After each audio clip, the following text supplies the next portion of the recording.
दोस्तों, स्वागत है आपका इस कार्यक्रम में। दोस्तों, जम्मू कश्मीर को लेके केंद्र सरकार ने एक बड़ा फैसला ले लिया है, यानी कि एक बार फिर से वहां पर मुख्यमंत्री ने एक चपरासी की नियुक्ति होगी जिसके पास कोई अधिकार नहीं होंगे।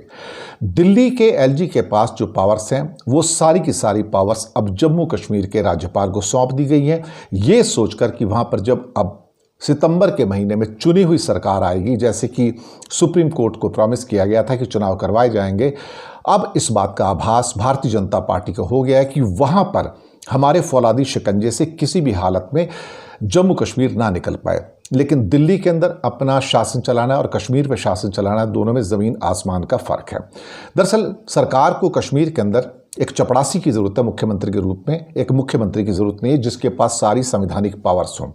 और इस बात का भी अब कोई भी मुझे लगता है कोई मन में मेरे संशय नहीं है कि उसकी जो स्टेटहुड है वो ख़त्म जो कर दी गई थी वो वापस नहीं दी जाएगी, क्योंकि अगर वापस देने की बात होती तो फिर मुझे लगता है कि यहाँ पर एक बात बिल्कुल पक्की हो चुकी है कि कहीं ना कहीं सरकार चाहती है कि दिल्ली का जो फौलादी शिकंजा है वो उस पर बना रहे, और इसके अलावा पुलिस हो, सार्वजनिक व्यवस्था हो, या उनके सेक्रेटरीज की नियुक्तियां हों, या बाकी सारे जो प्रशासनिक अधिकार हैं वो लेफ्टिनेंट गवर्नर के पास ही रहेंगे, और सरकार के पास कोई भी ऐसी पावर नहीं रहेगी कश्मीर में जिसके बेस पे कश्मीर का विकास किया जा सके।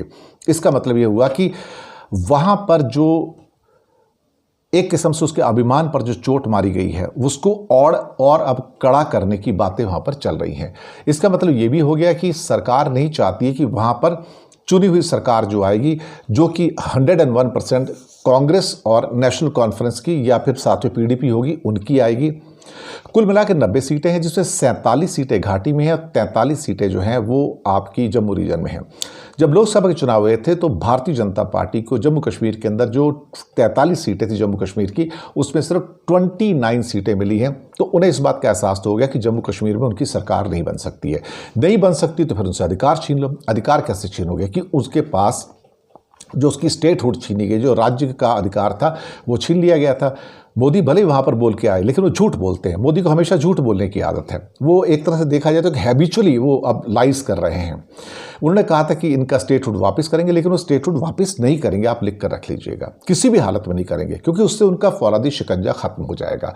दूसरी बात यह है कि वो उनके अभिमान पर चोट करना चाहते हैं कि कश्मीरियों की जो अब उनका जो अपना अभिमान है, जो गौरव है, वो दरअसल गुजरात के लोग कभी भी नेस्तनाबूद कर सकते हैं, उसको दबा सकते हैं, ख़त्म कर सकते हैं। बस वही किया जा रहा है कि वो बताना चाहते हैं कि दो गुजराती मिलकर कश्मीर को बर्बाद कर सकते हैं और कश्मीर के लिए जो हार्म हो सकता है वो भी कर सकते हैं, और उनका अभिमान तोड़ सकते हैं कि तुम जो करना चाहो हम तुम्हें अलाउ ही नहीं करेंगे दिल्ली से। वक्त की बात है, लेकिन ये नहीं समझते कि वहाँ पर जिस किस्म से आतंकवादी शक्तियों ने फिर से सर उठाया हुआ है, ये आतंकवादी शक्तियाँ और ज़्यादा सर उठाएंगी। शायद इन्हें इस बात का अंदाज़ा नहीं है कि जम्मू कश्मीर इस समय फिर से एक ज्वालामुखी के मुहाने पर बैठा हुआ है। शुक्रिया आपका बहुत बहुत।